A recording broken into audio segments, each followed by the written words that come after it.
Hello குட்டீஸ், இன்னைக்கு வந்து டே 5. ஸோ டே 5ல் வந்து ரொம்ப ஈஸியான லெட்டர்ஸ் தான் படிக்க போகிறோம். அது என்ன லெட்டர்ஸ்னால் இக்கு ப்ளஸ் ஆ கா, இங்கு ப்ளஸ் ஆ ngா. இது வந்து நெடில் எழுத்து. ஆ வந்து எப்படி நெடிலோ அதே மாதிரி இக்கும் ஆவும் சேர்ந்தா அக்கா அப்படின்ட்டு நல்லா எழுத்து வந்து சவுண்டாக உச்சரிக்கணும். இழுத்து படிக்கிறது வந்து நெடில் எழுத்து. இங்கு ப்ளஸ் ஆ ngா, இச்சு ப்ளஸ் ஆ சா, இஞ்சு ப்ளஸ் ஆ ngா. என் கூடவே நீங்கள் சொல்லிட்டு வாங்க, உங்களுக்கு ஈஸியாக இருக்கும். இட்டு ப்ளஸ் ஆ டா, இன்னு ப்ளஸ் ஆ நா, இத்து ப்ளஸ் ஆ தா, இந்து ப்ளஸ் ஆ நா, இப்பு ப்ளஸ் ஆ பா, இம்மு ப்ளஸ் ஆ மா,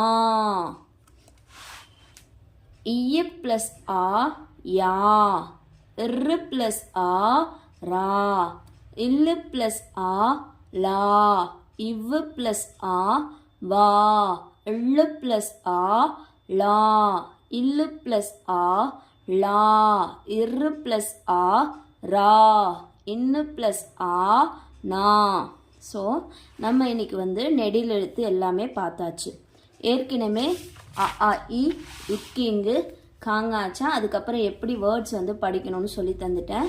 இந்த ஆக்டிவிட்டியும் நீங்கள் முடிச்சிருப்பீங்க. ஸோ இன்னைக்கு வந்து இந்த காங்காச்சா வந்து படிச்சிட்டிங்கன்னா இன்னும் வேர்ட்ஸ் வந்து நிறைய நீங்கள் வந்து கற்றுக்கலாம். ஸோ இது ரொம்ப சிம்பிளாக இருக்கும். இதை வந்து சொல்லி பாருங்க. இக்கு ஆ, இக் ஆ, இக் ஆ, இக் ஆன்னு சொன்னீங்கனாலே கான்னு வந்துடும். எப்போ இந்த எழுத்து பார்த்தீங்கனாலும் இந்த துணைக்காலோட கா இருந்ததுன்னா கா அப்படின்னு சொன்னாதான் உங்களுக்கு வந்து வார்த்தை சொல்லும்போது உச்சரிப்பு கரெக்டாக வரும். நீங்கள் வந்து கான்னு சொல்லிட்டீங்கன்னா அந்த எழுத்து தப்பாயிடும். அதனாலேயே எப்போவுமே கால் எழுத்து இருந்ததுன்னா நல்லா இழுத்து சொன்னீங்கன்னா உச்சரிச்சிங்கன்னா ரொம்ப ஈஸியாக படிச்சிடலாம். கா அப்படின்னு சொல்லணும். ngா, சா, நா அப்படின்னு சொல்லிகிட்டே படித்து எழுதுனீங்கன்னா தான் ஈஸியாக இருக்கும். ஸோ இன்னையோடது இதுதான். இதை நீங்கள் நல்லா ப்ராக்டிஸ் பண்ணிக்கோங்க. ஏற்கனவே படித்ததையும் இதையும் வந்து நல்லா பழகிட்டியாலே அடுத்து சொற்கள் வந்து ஈஸியாக கண்டுபிடிக்கலாம். இன்னையோட ஆக்டிவிட்டியும் அப்படியே பார்த்துடலாம். இதை வந்து டிஃப்ரென்ஸ் தெரியணும் உங்களுக்கு. இதுக்கும் உள்ள வேறுபாடு அது வந்து என்னன்னா, இது எப்படி படிப்போம்?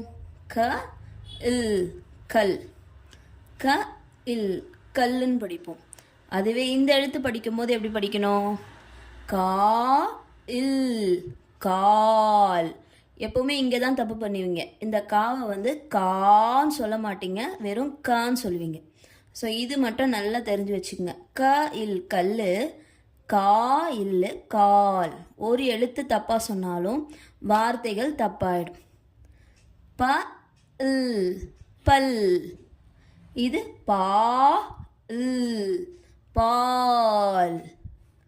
ம இன் மண், மா இன் மான்.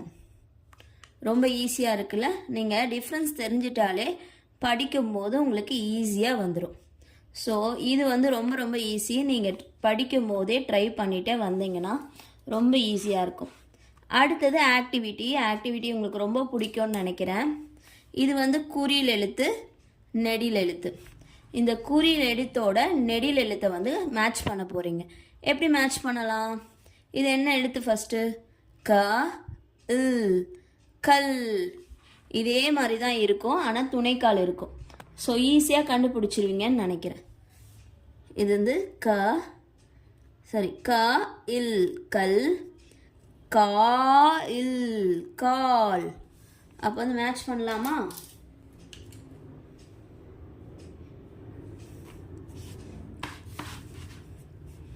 க இல் கல், கா இல் கால்.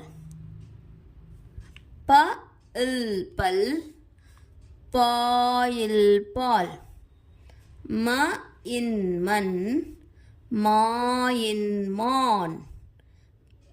கரையும் கரம், காரையும் காரம், பாலையும் பலம். இதை வந்து பான் படிக்கணும், இது வந்து பான் படிக்கணும். ஒரு சில இடத்துல உச்சரிப்பு வந்து மாறி மாறி இருக்கும், படிக்கும்போது ஈஸியாகிடும். பலம், இது பலம், பலமாக இருக்கிறது. இது வந்து பாலம், பிரிட்ஜ் இருக்கு இல்லையா, அதுதான். ஸோ பலம், பாலம்.